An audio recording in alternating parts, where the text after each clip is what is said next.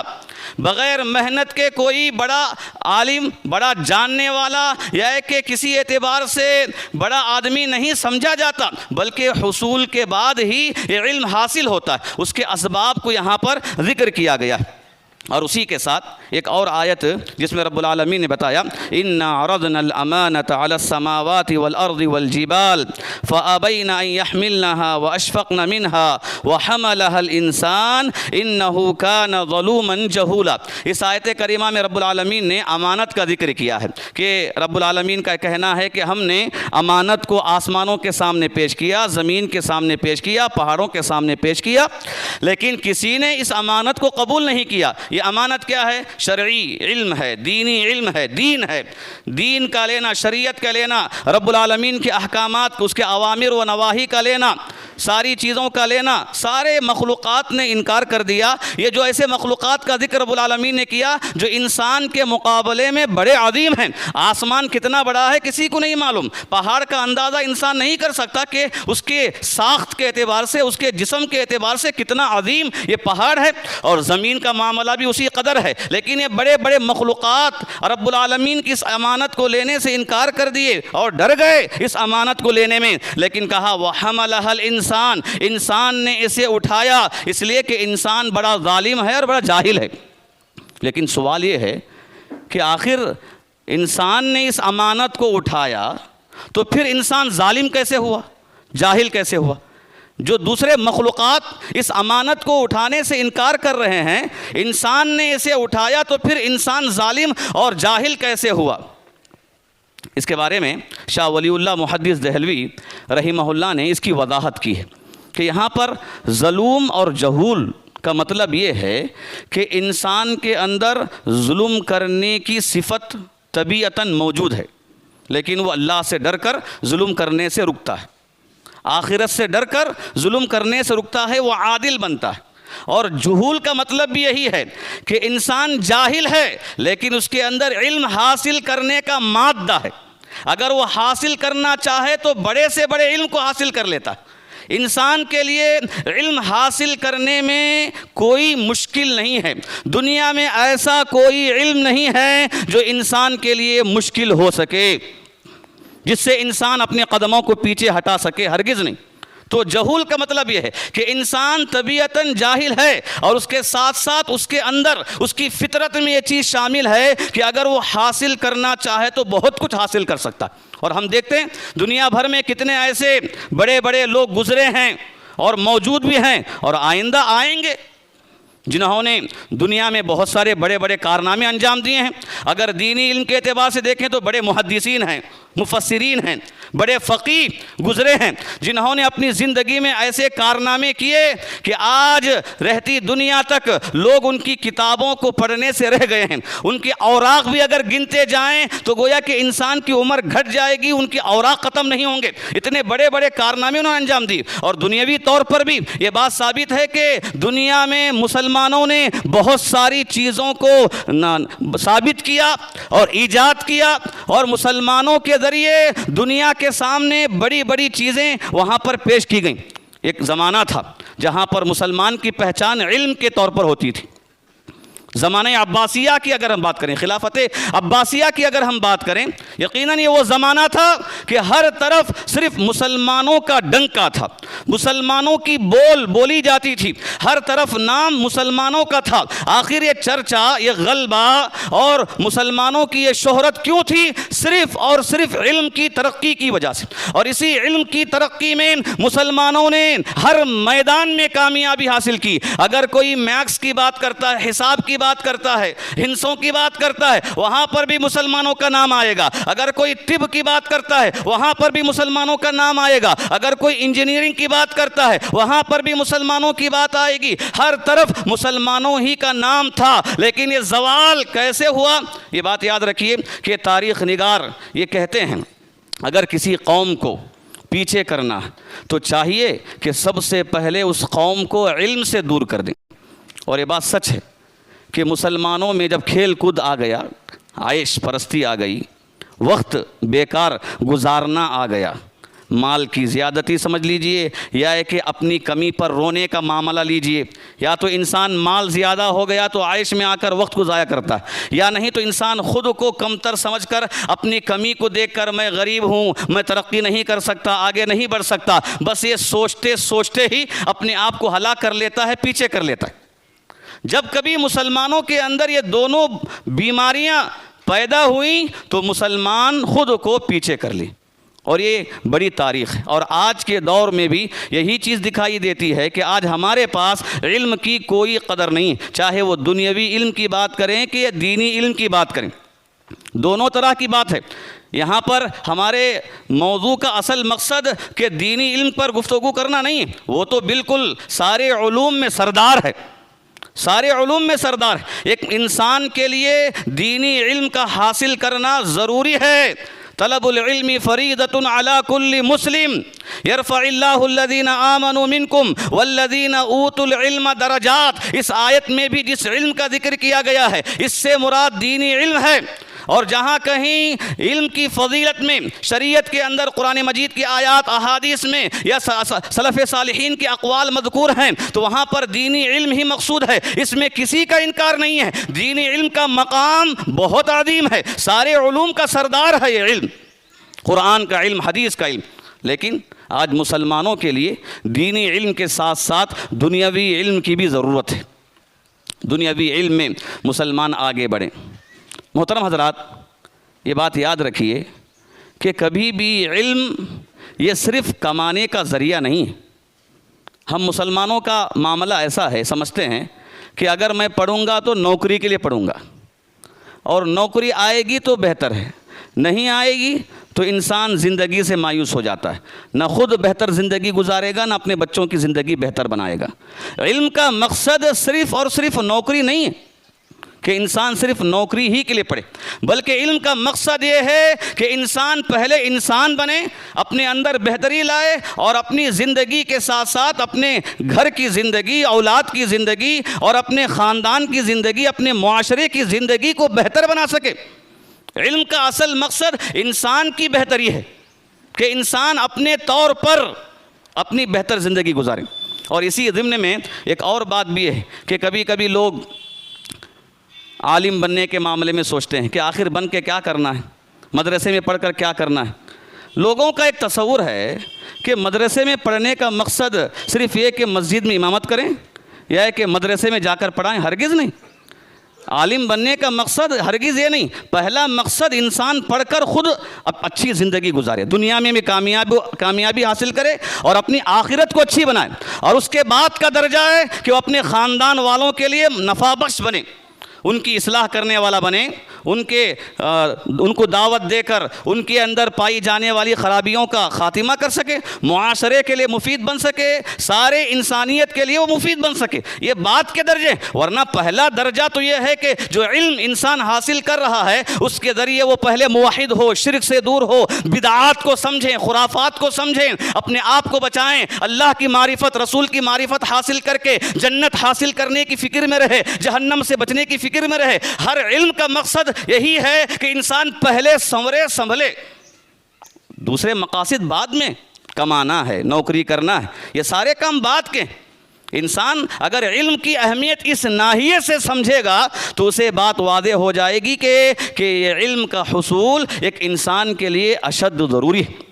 محترم حضرات، علم کے ساتھ ساتھ تربیت، اور اللہ رب العالمین نے وَيُزَكِّيهِمْ کے ذریعے اس تربیت کا بھی ذکر کیا ہے۔ تربیت بھی ضروری ہے۔ آج دنیا میں علم بہت آگے بڑھ چکا ہے، بہت ترقی پر ہے، عروج پر ہے۔ یوں سمجھ لیجئے کہ لوگ آسمانوں پر کمندے ڈال رہے ہیں، چوٹیوں کو پہنچ چکے ہیں، لیکن علم کے ترقی کے ساتھ تنزلی اخلاقی طور پر بہت زیادہ ہے۔ کالجوں میں، اسکولوں میں، جہاں پر خاص کر مخلوط تعلیم ہے، لڑکے اور لڑکیاں مل کر پڑھتے ہوں، وہاں کا ماحول تو بہت برا ہے۔ اگر ہاسٹل ہوں تو وہاں اگر مختلف علاقے کے لوگ آتے ہیں تو وہاں کے اور خرابیاں بچوں کے اندر پائی جاتی ہیں۔ تو علم جہاں انسان کے لیے ترقی کا ضامن ہے، علم سے انسان عروج کو حاصل کرتا ہے، تو چاہیے کہ اس علم کے ساتھ ساتھ انسان اپنی تربیت بھی حاصل کرے، اپنے نفس کی تربیت، اپنے جسم کی تربیت، اپنی نفسیاتی تربیت۔ اور آج یہ دیکھا جا رہا ہے کہ 10 کلاس میں فیل ہو گئے تو خودکشی لوگ کرتے ہیں، اگر 12 میں فیل ہو رہے ہیں تو اتنے کمزور ہو جاتے ہیں کہ گھر میں آ کر بتانا بھی نہیں چاہتے کہ میں فیل ہو گیا ہوں، خودکشی کر لیتے ہیں۔ آخر بتاؤ کہ اتنی کمزوری کہاں سے آئی؟ کیوں اتنی کمزوری ہے؟ مطلب یہ ہے کہ ہم نے صرف علم پر توجہ دی ہے، تربیت پر توجہ نہیں دی۔ اور خاص کر ایک مسلمان کبھی بھی بزدل نہیں ہو سکتا، اور مسلمانوں کے اندر یہ بزدلی کسی بھی صورت میں آنا نہیں چاہیے کہ نفسیاتی طور پر کمزور ہو جائیں، ذہنی طور پر کمزور ہو جائیں، جسمانی طور پر کمزور ہو جائیں، یہ ہرگز نہیں ہونی چاہیے۔ یہ اسی وقت ممکن ہے جب کہ علم کے معاملے میں ہم توجہ دیں اور تربیت کے معاملے میں توجہ نہ دیں۔ اور یہ چیز ہر طرف آج بہت زیادہ عام ہے، چھوٹے بچوں سے لے کر بڑے بچوں تک کی اگر ہم بات کرتے ہیں تو یہ چیز اس میں بہت زیادہ ہے۔ خاص کر تربیت میں دیکھیے، علم کے ساتھ تربیت میں جسمانی تربیت کی ضرورت ہے، جس میں کھیل کود ہے کہ انسان تفریح کرے، کھیلے، اپنے جسم کو مضبوط کرنے کی کوشش کرے۔ ابھی جو موسم گرما چھٹیاں جو گزری ہیں، اس میں ایک ہم نے مشورہ کیا تھا جمعیت کی جانب سے، بتاؤ کہ آخر اسکول کے بچوں کے لیے اگر ہم کچھ کریں تو کیا کریں اس چھٹیوں میں؟ کیا سمر اسلامک کورس کریں؟ وہ تو اسلامی طور پر بات ہوتی ہے، لیکن عصری طور پر کیا کریں؟ تو کئی لوگوں نے مشورہ یہ دیا کہ آج علم بہت زیادہ ہے، پہلے تھا کہ اسپوکن انگلش نہیں تھا، آج تو انگلش میڈیم کے اسکول چلتے ہیں۔ پہلے کمپیوٹر نہیں تھے، آج تو ہر گھر میں لیپ ٹاپ کمپیوٹر ہے، یہ کورس کرنے کی ضرورت نہیں ہے۔ آج اگر ضرورت ہے تو کھلانے کی ضرورت ہے، اسپورٹ چلاؤ۔ کئی لوگوں نے مشورہ دیا لیکن ڈر کر خاموش رہ گئے، قوم کے پیسے ہیں، اگر ہم کھلائیں گے تو لوگ کیا کہیں گے کہ ہمارے پیسے لے کر آپ کھیل کود میں پیسوں کو ضائع کر رہے ہیں، بس یہ سوچ کر ہم پیچھے رہ گئے۔ ورنہ کئی لوگوں کا مشورہ یہ تھا کہ آج علم کے کام کرنے کا معاملہ نہیں، اسکولوں کے اندر، گھروں کے اندر ساری چیزیں مہیا ہیں جو پہلے نہیں تھے۔ آج اگر ضرورت ہے تو کھلانے کی ضرورت ہے، اسپورٹ کھلانے کی ضرورت ہے، تاکہ جسمانی طور پر بھی ان کی تربیت ہو سکے۔